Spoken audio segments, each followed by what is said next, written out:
What's up everyone, my name is Brandon from Video Game Advisors, and today we are going to be taking a look at the next and upcoming game, Doom. Doom was originally created in 1993 and was a pioneer when it came to the FPS or first-person shooter genre. Being the first of its kind, Doom had a lot to do to prove itself.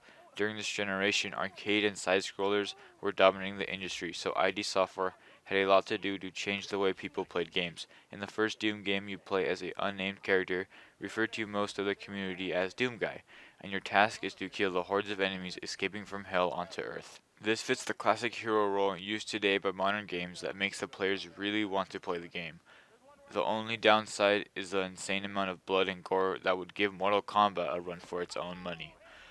But you may say, hey, these are demons from hell, they deserve it. And you would be right. But in some cases, the word overkill might sleep in throughout the Doom series. Fighting off demons to save Earth is a good thing, but glorifying the bloody mess that follows could be a controversial topic for younger audiences. This year, ID Software is releasing their latest installment of the Doom series. The endless hordes of demons is a given, but what about the multiplayer? We got a chance to try the beta, and here is what we think. The multiplayer is like any classic game of Team Fortress 2. Those familiar with the franchise know that it is a chaotic bathblood of rockets, shotguns, and melees. This scout and shoot style of gameplay is very fast paced and high energy. Players are out into an environment that is hardly even remotely competitive and focuses more on fun.